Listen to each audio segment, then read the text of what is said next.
조태용 전 국정원장이 오늘 새벽에 구속이 됐습니다. 일단 조 전 원장 같은 경우에는 직무유기, 국정원법 위반 이런 혐의를 받고 있는데 가장 중요한 거는 비상계엄 선포 이전에 비상계엄 선포 계획을 알고 있었는데 국정원법에 보면은 그런 경우에는 즉시 국회 정보위에 보고를 하게 돼 있거든요. 근데 보고를 하지 않았다. 이런 이제 사유예요. 그리고 뭐 헌법재판소라든지 아니면 국회에서 위증한 혐의 이런 것도 같이 받고 있는데 일단 구속 어떻게 평가하고 계세요? 이 조금 오래된 얘기를 좀 해야 돼요. 네. 이게 사실 대한민국 국정원장, 국가정보원 원장이 미국으로 치면 CIA하고 FBI를 합친 정보기관 수장입니다. 네. 원래 국정원 전에 이름이 뭔지 아시죠? 안기부? 안기부. 네. 국가안전기획부. 그 이전엔 뭔지 혹시 아시나요? 시사상식. 모릅니다. 모르시나요? 네. 확실히 연식 차이가 많아요. 중앙정보부. 뭐라고 해서요? 1961년에 박정희 소장이 네. 쿠데타했죠. 그리고 나서 만들었어요. 중앙정보부를. 초대 중앙정보부장이 누굴까요? 오늘 어렵다. 아니, 언론사 시험 어떻게 합격하셨어요? 제가 언론사 시험 본 지 17년이 지났어요. 그 김종필 네. 씨가 아하. 초대 중앙정보부장입니다. 그래서 이게 사실 흑역사예요. 중앙정보부장이었던 김대기 부장이 박정희 대통령 총으로 쏴서 그런 비극도 있었고요. 그 다음에, 그 전에 이제 군 출신들이 많이 했는데, 나중에 이제 전두환 그 이후에 노태우, 김영삼 이렇게 가면서 자꾸 감옥에 갑니다. 네. 정보기관의 수장들이 조금만 설명을 해드릴게요. 네. 이제 김영삼 대통령 때 권영해 안기부장이었는데 이분이 부품 공작을 한 게 있어가지고 구속이 됐는데 이 커터칼로 배를 그었어요. 예. 싫어합니다. 그래서 네. 뭐 그런 엄청난 사건이 있었고요. 네.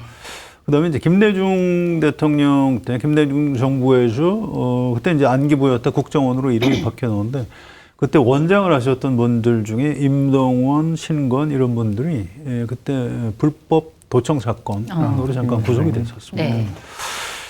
그다음에 이제 이명박 대통령 때 원세훈 이런 국정원장이 굉장히 오랫동안 했는데 네. 이분 뭔가 비리 혐의로 구속이 됐어요. 아주 치욕적인 네.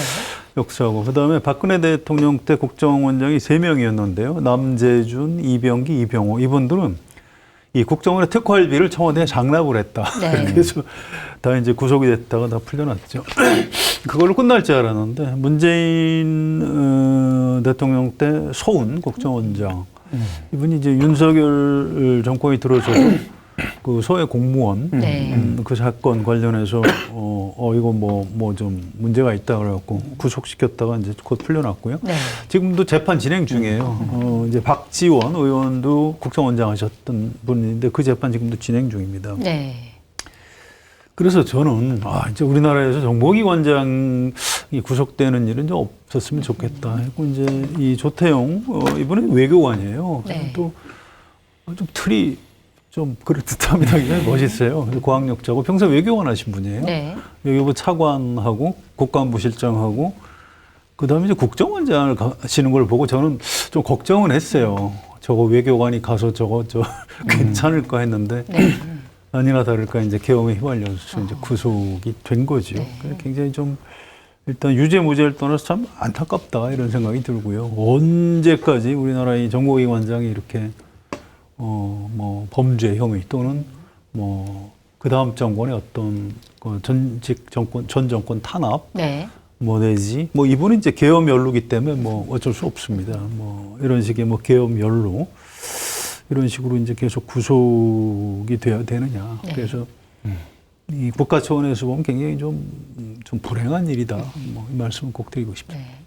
국정원장 자리가 꼭 좋은 자리는 아니에요. 정보를 많이 얻으면 얻을수록 그만큼 위험하기도 해 보이고. 네. 어떻게 보세요? 사실 구속 중심으로 보면 마땅하지 않겠습니까? 다른 어떤 그 혐의자보다 종류가 너무 많더만요, 보니까. 처음에 아까 말씀하셨던 것처럼 국정원장으로서 의무를 네. 해태했던 부분들이 있고, 허위 증언, 허위 답변서 제출에 네. 정치 관여 금지해야 되는데, 국민의힘에는 필요한 정보를 주고, 민주당에는 자기 CCTV 내용 안 주고, 뭐 이런 것부터 시작해서, 네.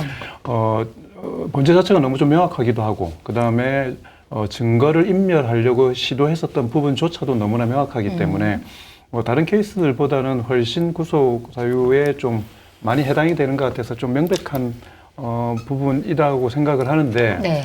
근데 그렇다고 해서 이런 부분들이 다른 분들의 또 뭐 구속 뭐 이런 게 영향을 미칠까? 사실 방송하면서 구속되냐 안 되냐를 가지고 네. 진짜 그거 절대 하면 안 됩니다. 진짜 여러 번 이야기를 이렇게 했지 않습니까? 전망이 다 틀리기 틀리세요. 때문에. 네, 많은 분들이. 그러니까 네. 그냥 아주 평범한 시민적 상식에서 결론은 구속 여부에 있어서 재판부는 주위의 다른 상황에 그렇게 흔들리는 것 같지는 않더라고요. 네. 개별 건에 되게 집중을 해서 보는 것 같기 때문에 이게 영향을 미치기는 쉽지 않을 것 같은데, 그럼에도 불구하고 국민들이 꼼꼼하게 이렇게 안 보지 않습니까? 네. 그래서 탄핵과 관련된 계엄과 관련된 사람들이 쭉 있는데 왜 누구는 구속이 되고 누구는 구속이 안 되지, 이런 것 때문에 네. 구속이 안 되면 분노하고 네. 구속이 되면 마땅하다라고 생각하는 흐름들이 있어서 그런 좀 정서적인 영향들은 미칠 수 있겠지만, 근데 뭐 다른 모든 걸 다 떠나서 다른 혐의자들이 어떻게 될지는 모르겠지만, 네. 여기는 뭐 빼도 박도 못하고 딱 뭐 이게 제대로 걸려들 수밖에 없는 상황이었구나 하는 생각이 듭니다. 좀 그런 건, 네. 이분 개인에 대한 얘기 조금만 더 해드릴게요. 네. 이분 진짜 엘리트예요. 1956년생이고요. 경기고등학교 나오고, 경기고등학교 굉장히 좋은 학교였습니다. 네. 옛날에.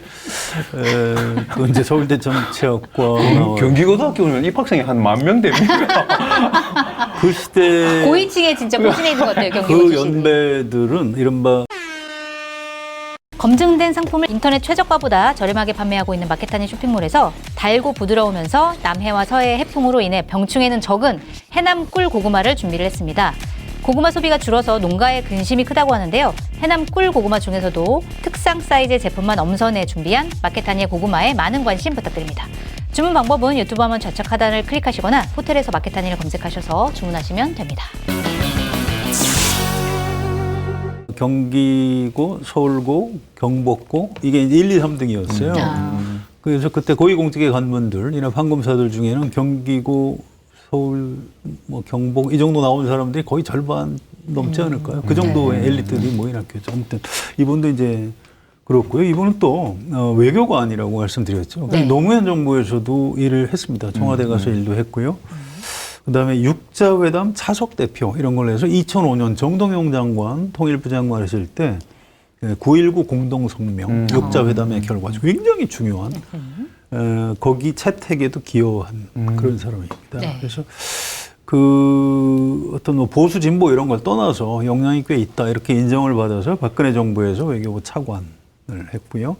2020년에 비례대표 국회의원을 했습니다. 저는 외교관 때는 못 봤는데 네. 국회의원 비례대표 의원 할 때 그때 좀 몇 번 만났었어요. 네. 그래서 일단 굉장히 매너가 좋고 뭐 이런 사람이에요. 그런 건데 이제 이 윤석열 대통령 초기에 그래서 처음에 주미대사를 했고요. 그다음에 국가안보실장. 그다음에 이분 꿈은 아마 외교부 장관을 하고 싶었을 겁니다. 네. 그런데 갑자기 이제 국정원장으로 발탁이 됐는데 그때 거절했어야 됩니다. 이게 이분이 갈 자리가 아니에요. 이게 사실은 국정원장이라는 게 아까 말씀드렸듯이 그런 굉장히 험한 자리인데 이 엘리트 출신으로서 그동안 좀 양지를 걸은 사람이기 때문에 이번에도 거기서 자기가 이제 승부를 걸었어야 되거든요. 계엄 선포 사전에 알았을 겁니다. 네. 이건 모를 수가 없죠. 네. 그러면 어떻게 해서든 막았어야 돼요. 네. 근데 그렇게 하지 않고 이제 자아 분열에 의한 왜 기회주의적 처신이 있죠. 특유의.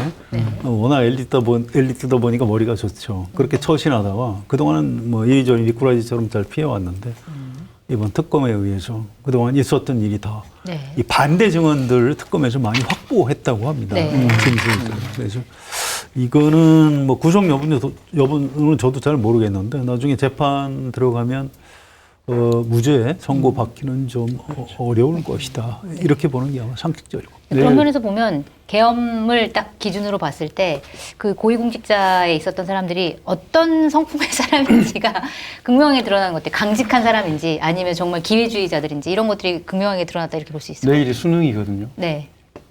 이 방송을 보시는 부모님들, 좋은 학교 나온다고 좋은 사람 되는 게 아니고 좋은 학교 나온다고 끝이 좋은 게 아니기 때문에 그러네요. 예, 저는 네. 오히려 진짜 이런 거 보고 네. 그러니까 대부분이 다 뭐 나중에 이야기 나올 수 있지만 황교안 전 총리도 아마 경기고 예, 그렇습니다. 이번에 예. 워낙 성한용 기자님은 이야기하시면 그 배우를 훑기 때문에 저도 한번 찾아봤는데 경기고더라고요. 그래서 출신 학교 꼭 말씀해 주세요. 그래서 진짜 그런 게 느껴집니다. 네. 이렇게 우리나라 학벌 뭐 이런 뭐 그게 또 근거를 갖고 또 실력에 대해서 객관적으로 판단할 수 있는 신뢰의 기준이 없기 때문에 네. 그런 것들이 사람을 평가하는데 사회적으로 큰 신뢰 기준이 되어 왔던 거잖아요. 근데 그렇죠. 그게 되게 무망하고 의미 없는 거라는 걸 좀 아시고 내일 아이들에게 그 수능 부담을 좀 생들에게 줄여주라. 너무 큰 부담 안 주셨으면 좋겠습니다.